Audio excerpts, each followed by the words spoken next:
All right, good morning. Today is Monday, September 14th, and this is a market preview for today's activities in the stock market. We will keep this short and sweet and specific to the charts because I want you to watch this before the market's opening. Today, we will stick to the charts and we will discuss the NASDAQ futures and the three stocks that will shape the destiny of the market this week: Apple, Tesla, and Nikola. So here we go. You're looking at a chart of the NQ, the NASDAQ futures, and at the time of the recording of this video, you see that the NASDAQ futures are popping higher, and this is of course expected because as you can see from the 1 hour chart, we caught support. We talked about support last time in the last video. Here we go, we caught support in the double bottom, so we expect the NASDAQ to rally at least for a little bit.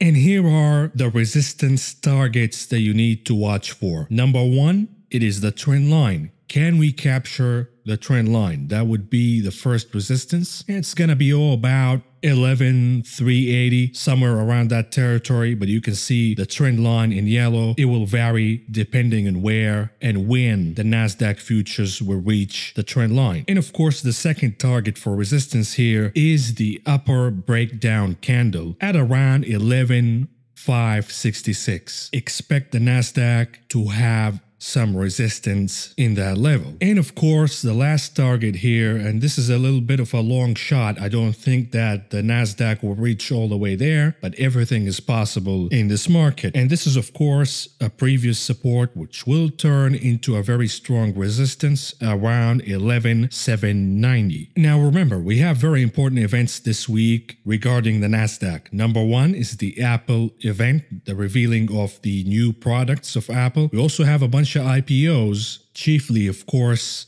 Snowflake. We know that Berkshire Hathaway is investing in Snowflake, and Snowflake will have an IPO, I believe, on Tuesday, and expect that one to pop higher, and it will give a lot of optimism to the IGV and the software/cloud ETF and names. Now, let's shift to the first chart that we're going to discuss here of the three important names in the market this week. Nikola stock. We are aware of the fraud allegations against Nikola and shorts piled into the name last week. A lot of them, of course, the Tesla fanboys, they want to hate Nikola, and now they piled them buying way out of the money put options. When we look at the change of implied volatility in Nikola options, this is very important because it could be an indicator to things to come. You see that the change in implied volatility for way out of the money put options in Nikola exploded higher, indicating that these out-of-the-money put options are now overpriced, and if you are a smart trader, you are probably going to sell those to capture the premium, and you will buy Nikola calls, out-of-the-money calls, in expectation of short covering. Any good news? Any defense to Nikola from General Motors this week? Any shred or hint that Nikola might be legit will force short covering, and the first one who is gonna jump the ship, of course, is gonna be Hindenburg. The stock dropped over 40% since the report came out. They made a massive amount of profits. Expect them to jump the ship and book some of these profits, forcing the short covering rally. Now, whether Nikola is a fraud or not a fraud, that is not the issue here. The issue is we are making a trade when we value the risk versus reward. It is on the side of buying calls and making money from the short covering rally. And of course, in addition to taking advantage of the very high premiums of out-of-the-money puts in Nikola. Understand that the moron chairman, who is the founder of the company, Trevor Melton, every time he opens his mouth, he's gonna sink the stock because this guy's a clown and the board needs to oust him. He's absolutely useless to the company whatsoever. But if he keeps his mouth shut and we hear more from General Motors or from the lawyers who are taking the case on behalf of Nikola, that would be very good news for the name. And of course, the next chart here is of Apple. Apple caught support. You see the consolidation range that we've been in before. Expect that to be a very solid support for now. In addition, of course, to the anticipation of the Apple event on Tuesday. So tomorrow, or rather today, Apple shares could rally significantly. Now remember, we're talking about the micro picture for the week. There is a macro picture and it is bearish. And if you're playing the macro picture, the bigger picture, any pop this week is of course an opportunity to short later on. But let's stick to what we have this week. We have the support, we have the event coming in, and the consolidation, of course. Any consolidation, significant consolidation in the past, act as good support for the chart. And the next resistance, of course, for Apple's stock is the upper breakdown candle where I'm pointing right now.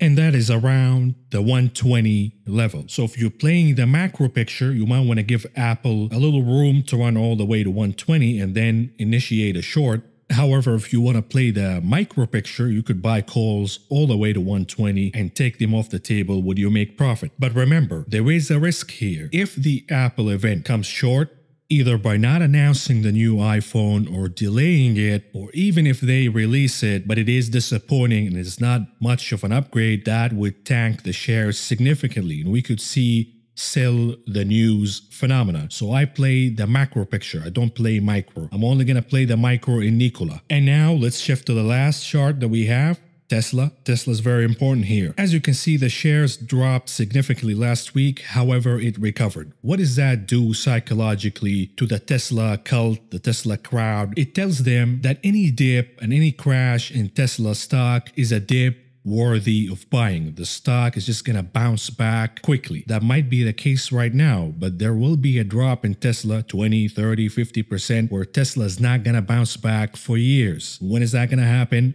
Who knows, but it will happen at some point. But what we have in hand right now is a stock that dropped significantly, catching support, and we know that we have the big event that the Tesla fanboys are waiting for, Battery Day, next week, September 22nd. So expect them to accumulate shares in the name or buy way out of the money calls. The open interest for the 400, 500, 600 strike price calls in Tesla is enormous, meaning that these guys are gambling that Tesla could rally 10, 20, 30, 40, 50% into Battery Day. We'll see if that's going to happen or not. The likelihood, if the market tanks as a whole or reverses midweek, Tesla will get hit as well. And you'll see these guys buying calls, getting excited. Monday, Tuesday, the stock rallies 10, 20%. And then midweek, if we see a reversal, all these calls will expire worthless.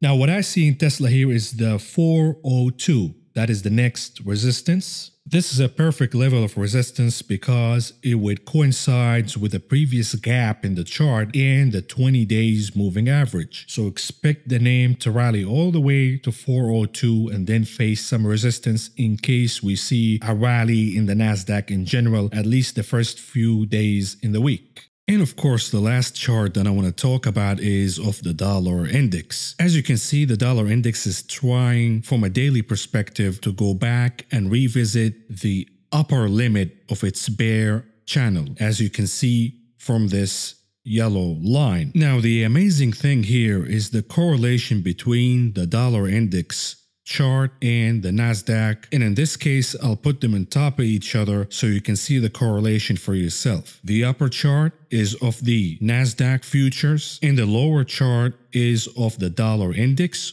all from a 1 hour perspective. As you can see, as the dollar index is trying to go back and revisit the upper line of its bear channel, the Nasdaq futures are trying to climb back to test the trend line that they've broken from. And you'll see that correlation. If there's a reversal, if the dollar index is going to visit the channel, the upper limit of the channel, reverse and start trending higher, that would be your indication that the Nasdaq will reverse, at least in the short term. So if you're going to watch any chart today, let that be the dollar index and the Nasdaq side by side to watch the correlation for yourself. And of course, the reason behind the correlation is because algos took over, and this is typical behavior in corrections. When algos take over, there's a correlation between the dollar index and the overall market. And of course, at some point that correlation will end, and that will signify the end of the correction. Again, there is a micro picture, there's a macro picture. The macro picture is bearish, the micro picture is bullish for now, as we can see from the Nasdaq futures. However, understand that the market's way of shaking the weak hands is conducting a lot of volatility. 1 week severely down, another week of big bounce and a reversal, and then the next week the reverse to the downside again, back and forth, back and forth. And what they do is they confuse all the gamblers. When they buy calls, stocks tank and those expire worthless. So they switch to puts, and when they switch to puts, stocks rally and those expire worthless. And in a few weeks of doing that, they shake out the weak hands because these gamblers and traders end up losing a lot of money. And of course, we're hearing a lot from the Robin Hoodied crowd and the TikTokers who are now buying puts and buying the short triple Q and a lot of inverse indices against the market. This is probably a signal in the short term that the market will rally at least for a day or two. And then we might see a reversal once we hit those resistance levels that I gave you. So keep an eye for those, tread carefully, and good luck trading today. If you found the information presented in this video helpful, please subscribe, press the like button, the notification button, and follow me on social media.